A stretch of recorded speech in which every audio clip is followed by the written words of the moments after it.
اللہ تعالیٰ نے ہمیں اور آپ کو جو دین عطا فرمایا ہے یہ بڑا ہی خوبصورت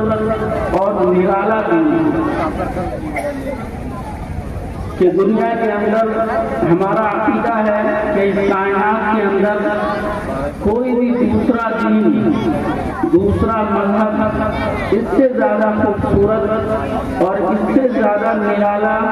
ہو ہی نہیں سکتا۔ آپ حضرات اندازہ کریں کہ نکاح جو ایک لڑکا اور لڑکی کے درمیان ایجاب و قبول ہوتا ہے، جس کو ہم اور آپ نکاح کہتے ہیں، اس کو عبادت قرار دیا ہے، اس کو اللہ کے نبی حضور اکرم صلی اللہ علیہ وسلم نے اپنی سنت قرار دیا ہے، اور خود اللہ رب العزت نے یہ فرمایا وَلَقَدْ أَرْسَلْنَا رُسُلًا مِّن قَبْلِكَ وَجَعَلْنَا لَهُمْ أَزْوَاجًا وَذُرِّيَّةً۔ اے نبی جی، ہم نے آپ سے پہلے بہت سے رسولوں کو دنیا میں بھیجا، مبعوث فرمایا، اور ان تمام رسولوں کو بیوی اور بچے عطا کیے، بیوی اور بچوں کے ساتھ رہنا، بغیر بیوی کے، بغیر نکاح کے رہنا جوان آدمی کے لیے، مرد یا عورت کے لیے یہ بالکل نامناسب بات ہے، اس لیے کہ اللہ تعالیٰ نے انسانوں کے اندر فطری تقاضا رکھا ہے کہ مرد کو عورت کا تقاضا ہوتا ہے اور عورت کو مرد کا تقاضا ہوتا ہے، لہذا اللہ تعالیٰ نے انسانوں کے اندر یہ جو فطری تقاضا رکھا ہے، اس تقاضے ہی کے تحت دین اسلام کو اللہ تعالیٰ نے ہمیں اور آپ کو دین اسلام کو پسند فرمایا اور دین اسلام کو فطری تقاضے کے مطابق بنایا کہ اسلام کے تمام قوانین، تمام کے تمام ضابطے انسانیت کے فطرت کے تحت، کوئی بھی اس کا حکم، کوئی ضابطہ، کوئی قانون ایسا نہیں ملے گا جو انسانیت کی فطرت کے خلاف ہے۔ اللہ رب العزت اس بات کو جانتا ہے کہ اگر نکاح کو، شادی کو اگر بوجھ بنا دیا جائے گا، اگر دشوار گزار بنا دیا جائے گا، تو پھر یہ جو فطرت کا تقاضا ہے، یہ فطرت کے تقاضے کے خلاف ورزی کریں گے لوگ، جس کی وجہ سے ناجائز اور حرام راستے کھلیں گے، شیطانی دروازے کھلیں گے۔ لہذا اسلام نے نکاح کو عبادت قرار، حضور اکرم صلی اللہ علیہ وسلم نے اپنی سنت قرار دیا۔ بڑا خوبصورت دین اللہ تعالیٰ نے ہمیں اور آپ کو دیا ہے بزرگوں اور دوستوں، بلکہ آپ حضرات جب دنیا کے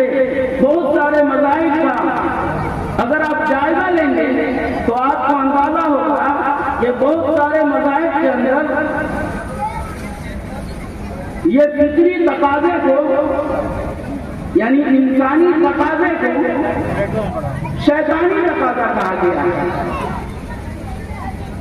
یہ کہا گیا کہ یہ جو انسان کے اندر یہ جو فطرت کے تقاضے ابھرتے ہیں، نفسانی چاہت جو ابھرتی ہے، یعنی شادی کرنے کا تقاضا، نکاح کرنے کا تقاضا، تو یہ گویا کہ شیطانی تقاضا ہے، شیطانی چاہت ہے۔ انہوں نے رہبانیت کو جنم دیا، رہبانیت کو قائم کیا، یعنی ان کا ماننا یہ ہے کہ اگر اللہ کو راضی کرنا ہے، جو شخص یہ چاہے کہ اللہ راضی ہو جائے، تو پھر اس کو یہ چاہیے کہ پوری زندگی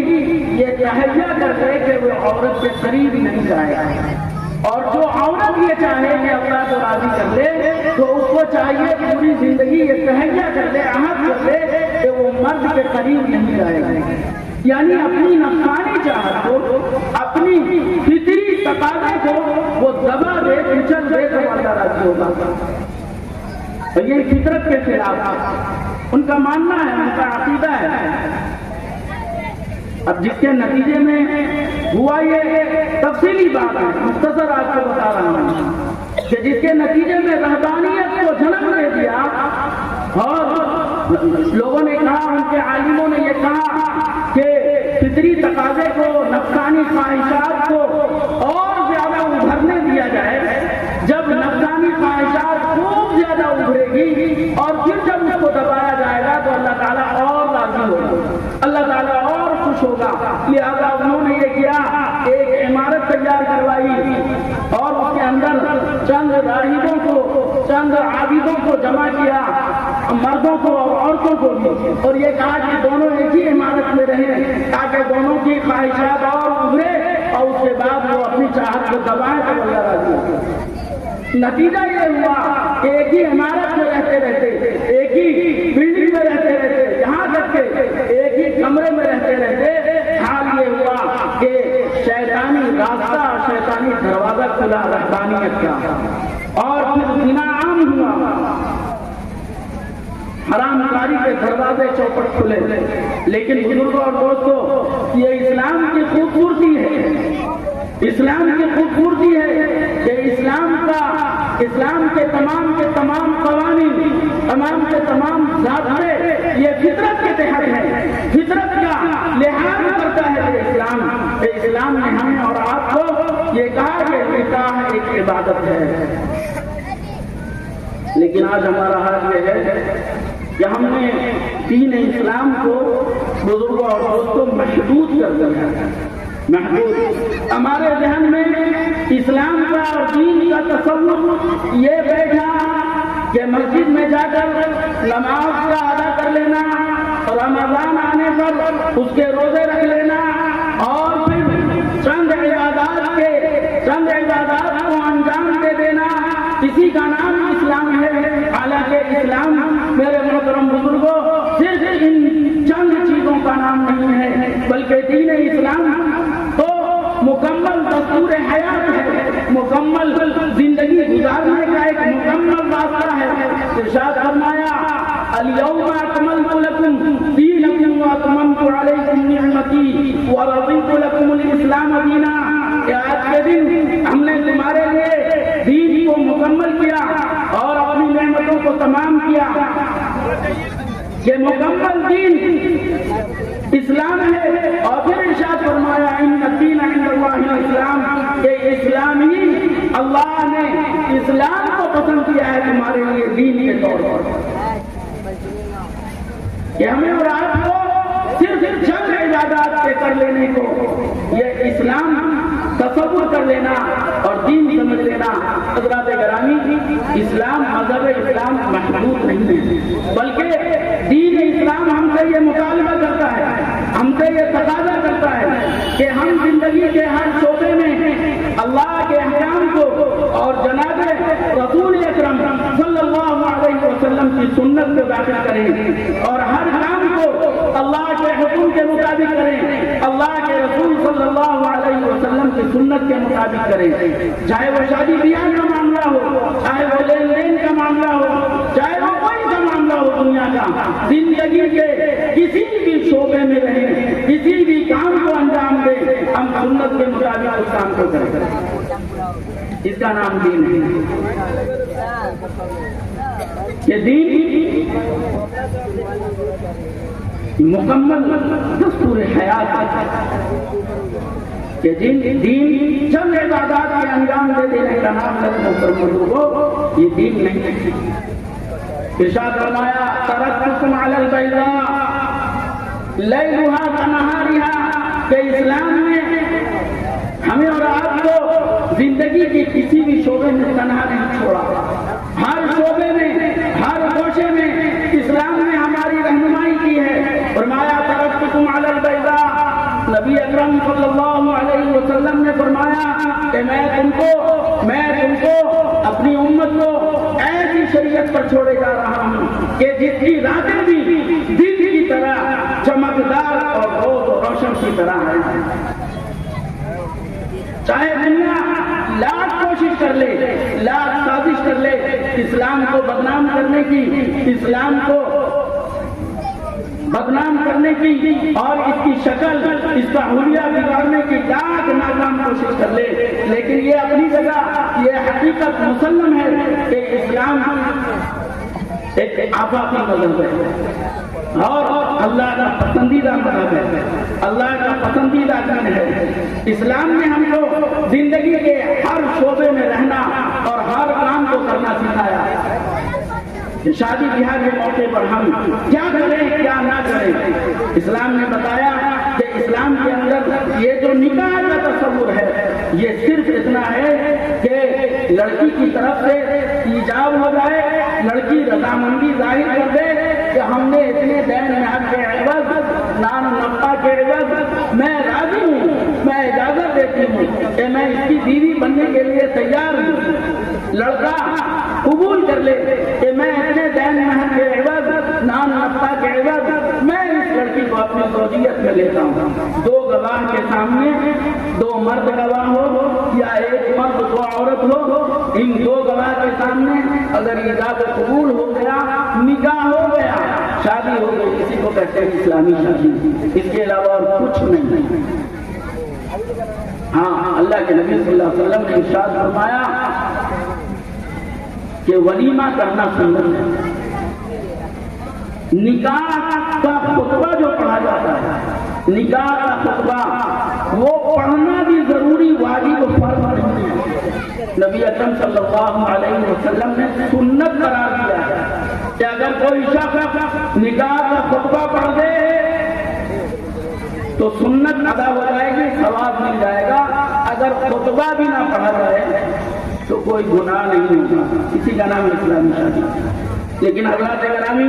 آج ہمارے معاشرے کے اندر نکاح کے نام پر، شادی بیاہ کے نام پر کیا کچھ نہیں ہو رہا ہے۔ دراصل ہم نے مکمل طور پر دین اسلام کو سمجھا ہی نہیں، نہ سمجھنا چاہتے ہیں۔ یا ایھا الذین آمنوا ادخلوا فی السلم کافہ، ارشاد فرمایا اللہ رب العزت نے کہ ایمان والو مکمل طور پر اسلام میں داخل ہو جاؤ۔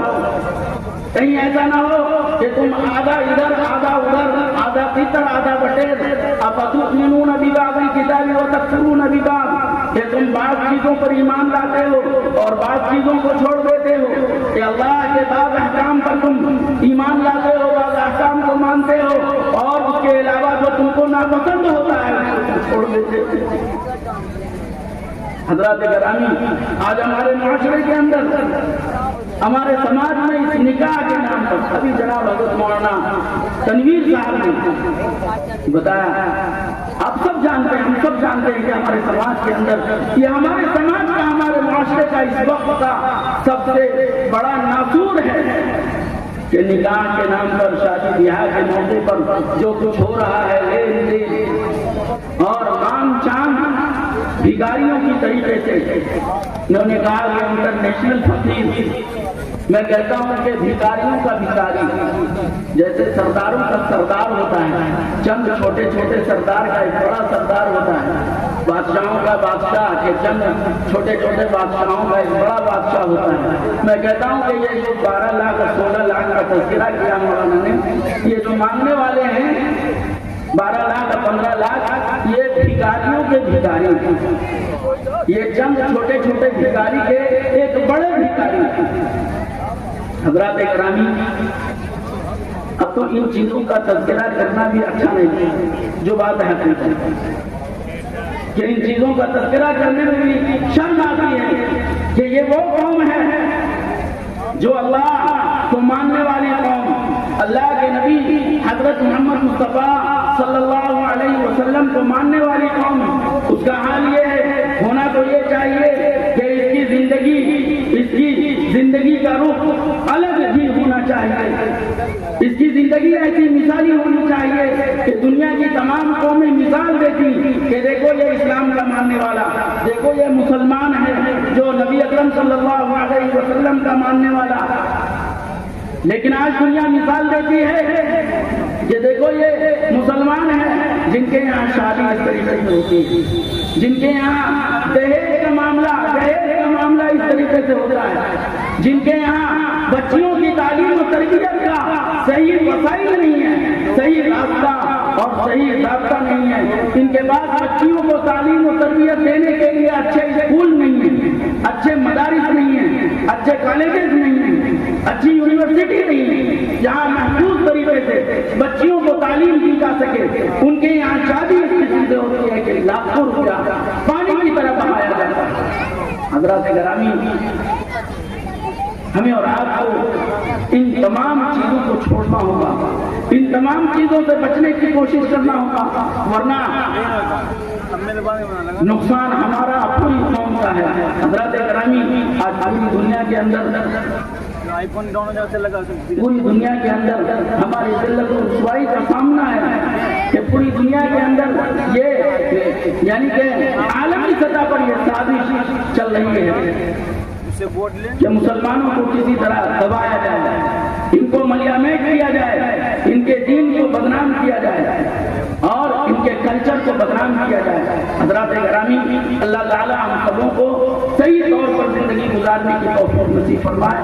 اللہ تعالی کہنے سے سننے سے زیادہ عمل کی توفیق نصیب فرمائے، اور خاص طور سے میرے لیے دعا کی درخواست ہے، اللہ تعالی ہمیں مکمل صحت یابی نصیب فرمائے۔